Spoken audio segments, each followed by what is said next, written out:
Number system के पिछले video में हमने पढ़ा पूर्ण संख्याओं तक कि पूर्ण संख्या क्या होता है, इसको गुण क्या होता है। आज हम लोग पढ़ेंगे पूर्णांक। पूर्णांक या पूर्णांक संख्याएं, दोनों एक ही नाम है। तो पूर्णांक का अगर ये होता है इंटीजर्स, तो ये क्या होता है, तो पूर्ण संख्या हो। पूर्ण संख्या किसे कहते हैं, तो बताया कि 0 1 2 3 डॉट डॉट डॉट अनंत तक जाए उसे पूर्ण संख्या कहते हैं। फिर धनात्मक यानी उसको एक बार प्लस में लिखिए और ऋणात्मक यानी उसको एक बार ऋण में लिखिए। मानों के समुच्चय, समुच्चय का मतलब संग्रह या समूह को हम लोग पूर्णांक कहते हैं। अब आते हैं पूर्णांकों का समुच्चय यानी संग्रह को जेड, जो कि कक्षा 9 में आप पढ़े होंगे, जेड से जेहलीन होता है। तो जेड या आई से इसको प्रकट करते हैं, संकेत है इसका। इसमें कौन कौन आते हैं, तो जानते हैं संख्या नंबर हम लोग लिखते हैं। जो संख्या नंबर हम लोग लिखते हैं वो बाएं से दाएं लिखते हैं बढ़ते क्रम में। तो 0 1 2 3 यहाँ तक जाएगा अनंत तक, इधर दाएं भी प्लस अनंत तक जाएगा। अब बाएं -1 -2 -3 ये भी माइनस अनंत तक जाएगा, यानी ये धनात्मक अपरिभाषित, ये ऋणात्मक अपरिभाषित। अपरिभाषित का संकेत होता है लेटा हुआ 8। ठीक है, तो ये हो गया। अब इसके परिवार होते हैं, तो ये पूर्णांक 3 तरह के होते हैं। पूर्णांकों के अगर प्रकार करें तो पूर्णांकों के प्रकार, तो पहला प्रकार होता है, पहला प्रकार क्या है, धनात्मक पूर्णांक या धन पूर्णांक। धनात्मक या धन पूर्णांक, धनात्मक या धन पूर्णांक पहला होता है। इसमें कौन होता है, शब्द में लिखते हैं, इसको आई प्लस दिखाते हैं, किस का समुच्चय लिखते हैं, पूरा समुच्चय पहला होता है धनात्मक या धन पूर्णांक। यही पे लिख देते हैं सब, इसको दिखाते हैं आई प्लस है। इसका मतलब है खाली प्लस वाला 1 2 3 डॉट डॉट डॉट अनंत तक जाएगा। इसी को हम लोग कहते हैं प्राकृतिक संख्याओं का समुच्चय, यानी धनात्मक यानी धन पूर्णांक को ही हम लोग प्राकृतिक संख्याएं भी कहते हैं। पहला प्रकार हो गया धनात्मक या धन पूर्णांक। दूसरा होता है ऋणात्मक पूर्णांक, ऋणात्मक या ऋण पूर्णांक, ऋण पूर्णांक। तो इसका समुच्चय का समुच्चय क्या होता है, तो समुच्चय इसको आई माइनस से दिखाते हैं, आई माइनस से। इसमें माइनस वाला होता है, इसको ऐसे भी लिखता है -1 -2 -3 घटते क्रम में माइनस अनंत तक लिख सकते हैं। या इसको उलट के भी लिख सकते हैं, आप ऐसे भी लिख सकते हैं डॉट डॉट डॉट -3 -2 -1 ऐसे भी लिखा जाता है। तीसरा होता है शून्य पूर्णांक, शून्य पूर्णांक, शून्य पूर्णांक।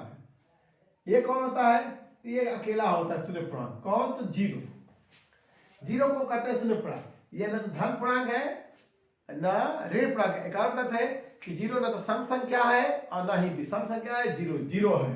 ये 3 प्रकार हो गए। अगर इस शून्य को धनात्मक पूर्णांक में मिला देंगे तो हमारा क्या हो जाएगा, पूर्ण संख्या हो जाएगा। अब एक होता है ऋणोत्तर पूर्णांक, वहां पढ़ा था ऋणोत्तर पूर्णांक, पूर्ण संख्या को ही कहते हैं ऋणोत्तर पूर्णांक, तो उसको छोड़ते हैं। अब आते हैं पूर्णांक। पूर्णांक समझ गए।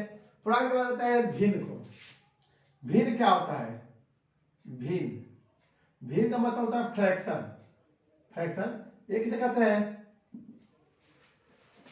तो अगर इसको लंबा लिखना चाहे तो वह वैसी संख्या है जिसे p बटा q के रूप में लिखा जा सके या होती है, या सीधे से लिख देते हैं यहाँ पर वैसी संख्याएं जो p बटे q के रूप का हो, जहां p q पूर्ण संख्या है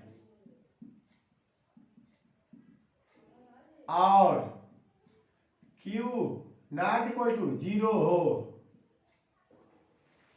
उसे भिन्न कहते हैं। तो आपको लगे याद है परिमेय संख्या का परिभाषा, तो ध्यान से परिमेय संख्या में p q पूर्णांक होते हैं। अब वहां पर भी ये होता है p q पूर्णांक होता है, यहाँ पर यह होता है पूर्ण संख्या, यानी जो भिन्न होता है वो धनात्मक संख्या होता है। p q क्या होता है, धनात्मक संख्या या 0 हो सकता है। अगर इसके रूप के बाद जैसे हम एग्जांपल में लिख लेते हैं जैसे 1/2 ये बहुत प्रसिद्ध भिन्न है, इसको कहते हैं आधा, आधा। 1/4 यह बहुत प्रसिद्ध है, इसको कहते हैं पाव। कहते हैं ना, 1 पाव 1 पाव, 1 पाव 1 पाव, 2 पाव 2 पाव को ही आधा कहते हैं। अब एक आता है 3/4 जिसको हम लोग कहते हैं पौने।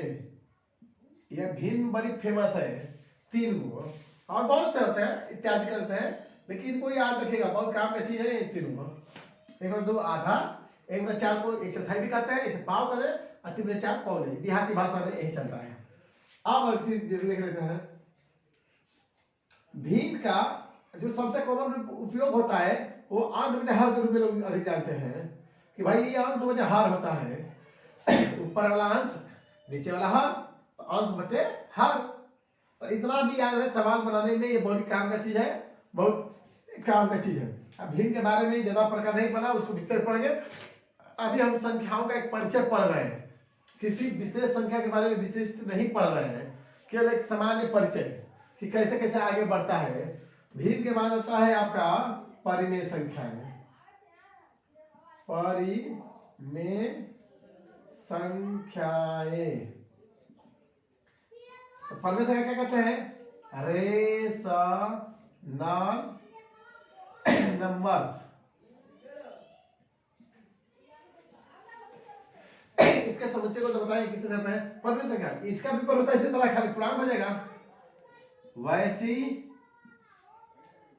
संख्याएं जो P/Q के रूप में लिखा जा सके, वो भी हो का हो चाहे ना हो। अब वैसी संख्याएं जो P/Q के रूप, वैसी संख्याएं जो P/Q के रूप में हो, या ऐसा भी लिखते हैं कि वैसी संख्या जिसे P/Q के रूप में लिखा जा सके, वो भी ठीक है, के रूप में हो। जहां एक चीज जरूर है, ये सबसे कंडीशन याद होना चाहिए, सब क्या है कि PQ यहाँ पर क्या होना चाहिए? पूर्णांक होना चाहिए, पूर्णांक। ये पूर्णांक संख्या होनी चाहिए। और क्या नहीं होना चाहिए? तो और Q not equal to 0, Q not equal to 0 होना चाहिए। तब उसे क्या कहेंगे? उसे कहते हैं परिमेय संख्याएं। परिमेय संख्या कहते हैं, उसे परिमेय संख्या कहते हैं। जैसे में 22/7 आप पढ़े होंगे कि पाई एक अपरिमेय संख्या है। पाई एक अपरिमेय संख्या है, लेकिन उसका जो लगभग मान होता है 22/7 या 3.14, वो सही परिमेय संख्या है। 22/7 हो या 3.14 हो, ये भी परिमेय। और भी आप क्या लिख सकते हैं, लिखना चाहे तो जिसे प्रतिशत, आपको बताया प्रतिशत क्लास में, प्रतिशत भी परिमेय संख्या है। क्यों? क्योंकि प्रतिशत का मान होता है 1/100, ये भी परिमेय संख्या है। किलो, किलो का मतलब क्या होता है? 1000। जान लीजिए, स्मॉल के लिखेंगे तो किलो पढ़ा जाएगा, कैपिटल के लिखेंगे तो इसको केल्विन पढ़ा जाता है। ताप का मात्रा केल्विन, सेल्सियस होता है ना, केल्विन, सेल्सियस, फारेनहाइट, वो। तो यहाँ स्मॉल के का मतलब होता है 1000। तो ये भी हमारा परिमेय संख्या ही है, इत्यादि। अब प्रतिशत के बारे में बढ़िया समझना तो प्रतिशत वाला वीडियो देख लीजिए। ऐसे बहुत से, इसमें प्लस माइनस कुछ भी हो सकता है, खाली ध्यान है इसमें क्या होना चाहिए? PQ पूर्णांक होना चाहिए, बस। PQ पूर्णांक है, हर का मान 0 नहीं है, तो वो आपका परिमेय संख्या होगा, श्योर। अब आगे देखते हैं, चलिए आगे देखते हैं। चलो गए, चलिए अब देखते हैं अशून्य या शून्यतर परिमेय संख्या। बड़ी काम का चीज है। अशून्यतर परिमेय संख्या 0 को छोड़कर, क्योंकि हम जानते हैं कि 0 भी एक परिमेय संख्या है। क्यों? कि 0 को लिखते हैं 0/1, अंश बटे हर में लिख सकते हैं P/Q के रूप में। 0 भी पूर्णांक है, 1 भी पूर्णांक है, 1 0 के बराबर नहीं है। ऐसे पढ़े कि सभी प्राकृतिक संख्या, पूर्ण संख्या, पूर्णांक, परिमेय संख्या होते हैं। इसमें दिखाएंगे, पहले समझ लेते हैं अशून्य पूर्णांक। अशून्य पूर्णांक का मतलब नाम से ही स्पष्ट है, शून्य ना हो या शून्यतर पूर्णांक, शून्य को छोड़कर। बहुत काम बची है, खासकर क्लास 9th और 10th में शुरुआती पाठ में इसका बहुत महत्व है। इसको समझने के लिए कंपटीशन में पूछिए ही मत, तो इसको समझ लेते हैं कि क्या होता है। तो इसका मतलब होता है शून्य को छोड़कर, शून्य को छोड़कर शेष, मतलब जो भी बच गए, जीरो को हटाइए और जो भी बच गए, तो शून्य को छोड़कर शेष परिमेय संख्याओं को, परिमेय संख्याओं को अशून्य परिमेय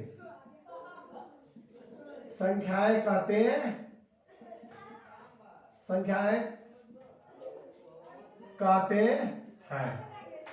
बस इसमें शून्य को शामिल नहीं करना है। शून्य छोड़ के बाकी सब लिख लीजिए, जितना आप लिखते बने लिख लीजिए। उसका काम क्या होगा, आप देखिए गुण को समझेंगे तब। गुण में देता है पहला, इसका परिमेय का कि सभी कौन कौन प्राकृत, पूर्ण, पूर्णांक और भिन्न संख्याएं, मतलब सभी प्राकृत, पूर्ण, पूर्णांक और भिन्न, मतलब सभी प्राकृत संख्या का है, चाहे सभी पूर्ण संख्या का है, चाहे सभी पूर्णांक का है, या सभी भिन्न का है संख्याएं, क्या कहलाते हैं, सभी भिन्न भिन्न संख्याएं परिमेय संख्याएं होती हैं, परिमेय संख्याएं होती हैं। सभी प्राकृत, पूर्ण, पूर्णांक, भिन्न सभी के सभी परिमेय हैं। अब आगे आते हैं, दो परिमेय संख्याओं का जोड़, घटाव, गुणा हमेशा परिमेय संख्या होता है। दो परिमेय संख्याओं का योग, घटाव, घटाव लिखे चाहे करके, घटाव और गुणा, दो परिमेय संख्याओं का योग, घटाव और गुणा हमेशा परिमेय संख्या होता है। आप देखते हैं भाग के लिए शॉर्ट प्रयोग होता है, ऐसे भी लिखते हैं परिमेय संख्या भागे अशून्य परिमेय संख्या। अशून्य का मतलब शून्य को छोड़कर, अगर परिमेय में परिमेय का भाग करें शून्य को छोड़ के, तो क्या आएगा, हमारा परिमेय संख्या ही आएगा। तो कहिएगा कि तब यहाँ ऊपर क्यों नहीं लिखवा दिया सर एक लाइन में कि दो परिमेय संख्याओं का योग, घटाव, गुणा और भाग परिमेय होता है। तो एक चीज लिखे यहाँ अशून्य लिखे हैं, क्यों, अगर शून्य रहेगा तो क्या उखड़ जाएगा। तो देख लेते हैं, जानते हैं कि शून्य भी एक परिमेय संख्या है। अगर परिमेय संख्या में जीरो का भाग करते हैं तो क्या आता है, अपरिभाषित, जो कि परिमेय संख्या नहीं है। इसीलिए कहा है कि अशून्य संख्या से भाग करेंगे तो परिमेय आएगा, अगर शून्य से भाग करेंगे तो क्या आएगा, अपरिभाषित आएगा। या ठीक है। और एक चीज ये याद रखिएगा ऑब्जेक्टिव के लिए, देखिएगा ऑब्जेक्टिव के लिए बहुत ही महत्वपूर्ण है। और एक चीज पूछता है कि अच्छा, दो परिमेय संख्याओं के बीच अगर दो भिन्न भिन्न परिमेय संख्या है तो उनके बीच कितनी परिमेय संख्या होती है या अपरिमेय संख्या होती है। अगर दो भिन्न भिन्न है तो लिखते हैं दो भिन्न, भिन्न तो मतलब अलग अलग, दो भिन्न परिमेय संख्याओं के बीच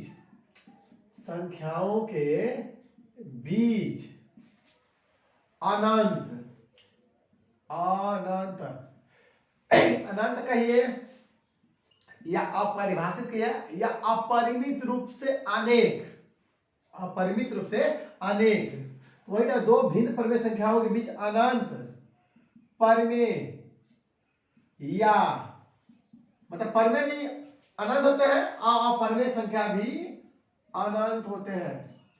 अपरिमेय संख्याएं होती है, ये भी परीक्षा में पूछा गया है। ठीक है, कि दो भिन्न परिमेय संख्याओं के बीच में कितनी परिमेय संख्या होती है, तो अनंत होती है। अब आगे देखते हैं, ये तो हो गया ना दो परिमेय संख्या। अब आगे अगला देखते हैं हम लोग सीधे आता है कि दो परिमेय संख्याओं के बीच में कैसे निकालते हैं बीच वाला। तो बीच में निकालने की अलग अलग संख्या है, जब उसको विस्तृत पढ़ाएंगे तो बताएंगे। सबसे सरल विधि होता है कि जिन परिमेय संख्याओं के बीच हमें कोई संख्या निकालना होता है उन दोनों को जोड़ के और दो से भाग करते हैं। दो परिमेय संख्याओं के बीच का कोई परिमेय संख्या निकालना है ना, जैसे मान लेते हैं यदि ए और बी दो परिमेय संख्याएं हो तो इनके बीच की पहली मतलब एक मतलब पहले मतलब एक निकाल रहे हैं, एक से अधिक चूंकि अनंत होते हैं तो हम कुछ भी निकाल सकते हैं, तो हम खाली एक निकाल रहे हैं पहली परिमेय संख्या। एक नमूना बता रहे हैं परिमेय कैसे निकालेंगे, सीधे दोनों को जोड़ के a प्लस बी बाई 2 बस निकाल देंगे, दोनों को जोड़ दो से भाग करके ऐसे करते जाएंगे, आपका निकलते जाएगा। अब अगला है अपरिमेय संख्या। अपरिमेय सॉरी एक चीज छूटा था, क्या छूटा है देख लेते हैं कि परिमेय संख्याओं के परिवार को किसे दिखाते हैं। तो परिमेय संख्याओं का समुच्चय को किसे कहते हैं, समुच्चय का संकेत लिखते हैं।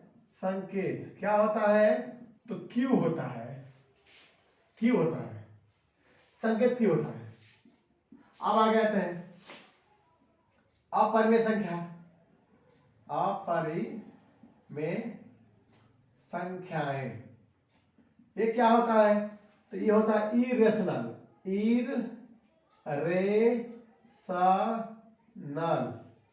Irrational numbers,